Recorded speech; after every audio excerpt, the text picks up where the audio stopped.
Hello friends, welcome back to my channel. আজকে তোমাদের সাথে শেয়ার করব আরও একটা নতুন রেসিপি। আজকে বানিয়েছিলাম দই বড়া। চলো ভিডিওটা দেখতে থাকো, স্কিপ করো না। কীভাবে দই বড়াটা রেস্টুরেন্টের মতো আমি বানিয়েছি তোমাদের সাথে সবটাই শেয়ার করেছি, তোমরা দেখতে থাকো। প্রথমেই দেখো, এখানে আমি বিউলির ডালগুলোকে ভালো করে ধুয়ে ভিজিয়ে রেখেছি প্রায় 3-4 ঘন্টা ধরে। ফুলে গেছে, দেখতেই পাচ্ছ। দেখে নেবে ভালো করে হাত দিয়ে ভেঙে যে ডালগুলো নরম হয়ে গেছে কিনা। যতক্ষণ না ডালগুলো ভেঙে যাবে ভাববে যে ভিজে যায়নি। দেখতেই পাচ্ছ হাত দিয়ে ভাঙাতেই ভেঙে যাচ্ছে, তার মানে ডালগুলো ভিজে গেছে। এরপরে আমি জল ঝরিয়ে ডালগুলোকে একটা মিক্সিং জারের মধ্যে নিয়ে নেব। মিক্সিং জারে প্রত্যেকটা ডাল নিয়ে নিলাম জল ঝরিয়ে, তারপরে একটা ঘন পেস্ট তৈরি করে নেব। দেখতেই পাচ্ছ এখানে আমার পেস্ট তৈরি হয়ে গেছে। এবার একটা বোলের মধ্যে পেস্টগুলোকে আমি তুলে নিয়েছি। এর মধ্যে সামান্য একটুও জল দেওয়া চলবে না। অন্যদিকে কড়া বসিয়ে দিয়েছি গ্যাসে। কড়া গরম হলে বেশ কিছু পরিমাণে সাদা তেল আমি গরম করতে দেওয়ার জন্য দিয়ে দেব। অনেকটা পরিমাণেরই সাদা তেল লাগবে, দেখতেই পাচ্ছ।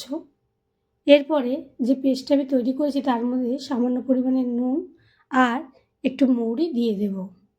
দিয়ে ভালো করে পেস্টটাকে আমি হাত দিয়ে মিক্স করতে থাকবো। প্রায় অনেকক্ষণ ধরে মিক্স করতে হবে, যাতে ব্যাটারটা নুন মৌরি সব কিছু ভালোভাবে মিক্স হয়ে যায়। আর অনেকক্ষণ ধরে হাত দিয়ে মিক্স করতে হবে। ভালোভাবে মিক্স করাটাই হচ্ছে এই ব্যাটারটার স্বাদ এনে দেবে। এদিকে তেলটা গরম হয়ে গেছে আমাদের। এখানে ব্যাটারটা আমার মিক্স করা রেডি হয়ে গেছে। আমি অন্যদিকে একটা বাটির মধ্যে জল নিয়ে নিয়েছি। নিয়ে সামান্য একটু ব্যাটার দিয়ে আমি দেখে নেব যে আমার ব্যাটারটা ঠিক তৈরি হয়েছে কি না। সামান্য একটু দিয়ে দিলাম জলের মধ্যে, দেখতেই পাচ্ছ।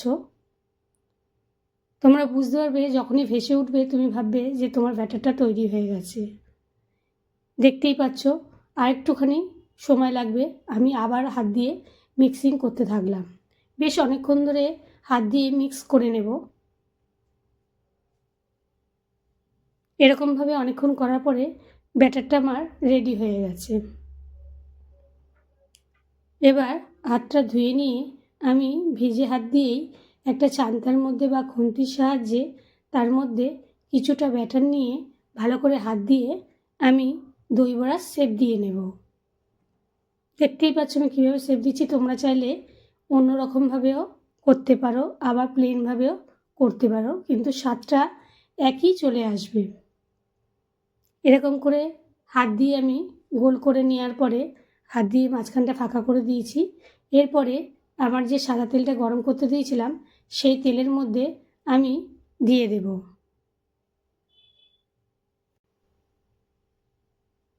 সাদা তেল গরম হয়ে গেছে, দেখতেই পাচ্ছ কীভাবে আমি দিয়ে দিচ্ছি। তোমরা একটু সময় লাগবে, দেখতেই পাচ্ছ আমি দিয়ে দিয়েছি। আর হালকা, যেহেতু তেলটা ভীষণই গরম হয়ে গেছিলো, বড়াগুলো আমি এক এক করে এরকম করে ভেজে নেব। প্রতিটা বড়া বেশি কড়া করে ভাজবো না। দেখতেই পাচ্ছ হালকা ব্রাউন কালার হয়েছে, আমি তেল ঝরিয়ে তুলে নেব। এইভাবে প্রত্যেকটা ব্যাটার দিয়ে আমি এক এক করে বড়া ভেজে তুলে নেব। নিয়ে অন্যদিকে একটা বোলের মধ্যে জল নিয়ে নিয়েছি। সামান্য একটু নুন আর 1 চামচ মতো দই দিয়ে আমি ভালো করে চামচ দিয়ে জলটাকে ফেটিয়ে নেব। দইয়ের ফ্লেভারটা এই জলের সাথে মিক্স হয়ে যাবে। দেখতেই পাচ্ছ আমি 1 চামচ মতো দই দিয়ে ভালো করে ফেটিয়ে নিচ্ছি। সামান্য একটু নুন দিয়ে দিয়েছি। এরপরে যে বড়াগুলো ভেজে রেখেছিলাম সেই বড়াগুলো আমি এই জলের মধ্যে দিয়ে দেব। দেয়া হয়ে গেলে এখানে আমি 2 রকমভাবে বানিয়েছি, দেখতেই পাচ্ছ। চামচ দিয়ে ভালো করে বড়াগুলোকে ওই দই জলের মধ্যে চুবিয়ে দেব। দিয়ে 15 মিনিটের জন্য আমি রেখে দেব। অন্যদিকে একটা পাত্রের মধ্যে ভালো করে দই নিয়ে ফেটিয়ে নেব। যেহেতু দই বড়া, এখানে দইয়ের পরিমাণটা বেশি পরিমাণেরই লাগবে। দেখতে পাচ্ছ ভালো করে ফেটানো হয়ে গেলে, যাতে একটুও দানাভাব না থাকে, আমি দইটাকে ভালো করে ফেটিয়ে নেব চামচ দিয়ে। দই ফেটানো হয়ে গেলে ঘন হয়ে গেছে বলে সামান্য একটু জল দিয়ে আবারও ভালো করে মিক্স করে নেব, নিয়ে একটা ঘন ব্যাটার তৈরি করে নেব। দেখতেই পাচ্ছ আমার একটা ঘন দইয়ের ব্যাটার তৈরি হয়ে গেছে। এবার এটাকে আমি সাইডে রেখে দেব। ঠিক দইয়ের ব্যাটারটা এরকমই ঘন করবে। এরপরে প্লেটের জন্য দেখছেন কীরকম স্পঞ্জি হয়ে গেছে। এখানে আমি তেঁতুলের পাল্প বানিয়ে নিয়েছি, তেঁতুল মিষ্টি নুন দিয়ে একটা পাল্প বানিয়ে নিয়েছি। এখানে দই, এটাকে ফেটানো দই, ধনেপাতা কুচি নিয়ে নিয়েছি, বেশ কিছু পরিমাণে ঝুরি ভাজা, আর নিয়েছিলাম কাশ্মীরি রেড চিলি পাউডার, নিয়েছি চাট মশলা, টমেটো কেচাপ আর বিট নুন। চলো এবার গার্নিশিং করা যাক। দেখতেই পাচ্ছ আমি জল ঝরিয়ে চেপে চেপে হাত দিয়ে হালকা হাতে একটা প্লেটের মধ্যে সবগুলো দই বড়াকে ছেঁকে ছেঁকে তুলে নেব। হাত দিয়ে খুব হালকা করে পরিমাণে ছেঁকে তুলে নিতে হবে যাতে একটু জল না থাকে। এরপরে প্রত্যেকটা বড়া তুলে হয়ে গেলে আমি এর ওপরে যে দইয়ের ঘন ব্যাটারটা তৈরি করেছিলাম সেই ব্যাটারটা উপর দিয়ে ছড়িয়ে দেব। দেখতেই পাচ্ছ আমরা দু রকমের ডিজাইনের করেছি, একটা নর্মাল আর একটা যেরকম রেস্টুরেন্টে পাওয়া যায় সেই ডিজাইনের। এরপর দেওয়া হয়ে গেলে ওপর থেকে চামচ দিয়ে আমি দইগুলো প্রত্যেকটা বড়ার গায়ে সুন্দর করে সাজিয়ে দেব। যেহেতু দই বড়া এখানে দইয়ের পরিমাণটা খুব বেশি পরিমাণে লাগবে, দেখতেই পাচ্ছ আমি কতটা পরিমাণে দই দিচ্ছি। তোমরাও ঠিক যে যেরকম দই খাও সেরকম পরিমাণের দই দেবে।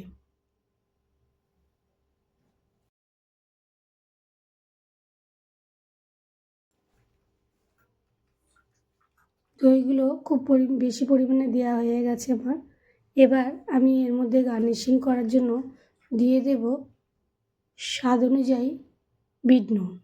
বিট নুনের পরিমাণটাও এখানে বেশি লাগবে, যেহেতু এখানে টক দই ব্যবহার করা হচ্ছে, তাই আমি এখানে বিট নুন দিয়ে দিলাম। তোমরা স্বাদ অনুযায়ী ব্যবহার করবে। এরপরে ওপর থেকে কাশ্মীরি রেড চিলি পাউডার ছড়িয়ে দিলাম। যে কোনো জিনিস গার্নিশিংয়ের ওপরেও দেখতে অত্যন্ত ভালো লাগে, তাই খুব সুন্দরভাবে গার্নিশিংটা একের পর এক করতে হবে। এরপরে আমি এর মধ্যে দিয়ে দেব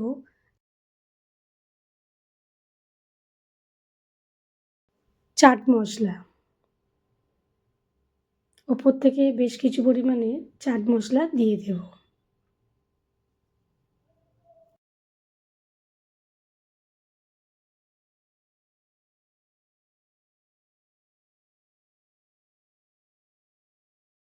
চাট মশলা দেওয়া হয়ে গেলে উপর থেকে টমেটো কেচাপ দিয়ে দেব। তোমরা চাইলে নাও দিতে পারো। আর আগে থেকে যে তেঁতুলের পাল্পটা আমি তৈরি করে রেখেছি, তোমাদের বলা হয়নি তেঁতুলের পাল্পটা কীভাবে তৈরি করেছি। তেঁতুলের পাল্পটার মধ্যে আমি তেঁতুল গুলে নিয়ে আর গুড় দিয়ে সামান্য একটু নুন আর লঙ্কার গুঁড়ো দিয়ে আমি তেঁতুলের পাল্পটা তৈরি করেছি। তেঁতুলের পাল্পটা আমি উপর থেকে দিয়ে দেব।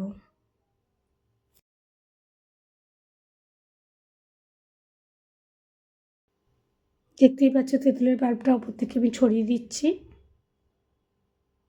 একটু বেশি পরিমাণে দিতে হবে যাতে টক টক ঝাল ঝাল মিষ্টি মিষ্টি খেতে হয়। আর দই বড়ার ভেতরে প্রত্যেকটা মিশ্রণ যেন ভালোভাবে মিক্স হয়ে যায়। এরপরে কুচনো ধনেপাতা ওপর থেকে ছড়িয়ে দেব।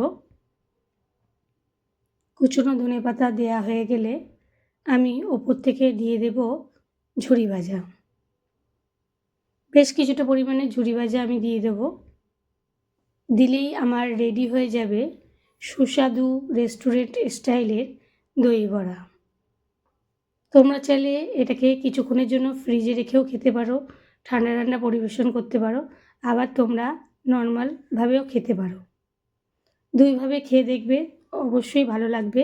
আমার আজকের রেসিপিটা তোমাদের কেমন লাগলো অবশ্যই তোমরা কমেন্ট বক্সে এসে একটা কমেন্ট করো, লাইক দিও, শেয়ার সাবস্ক্রাইব করতে ভুলো না। পাশে থেকো নতুন নতুন ভিডিও দেখার জন্য, নতুন নতুন রেসিপি দেখার জন্য।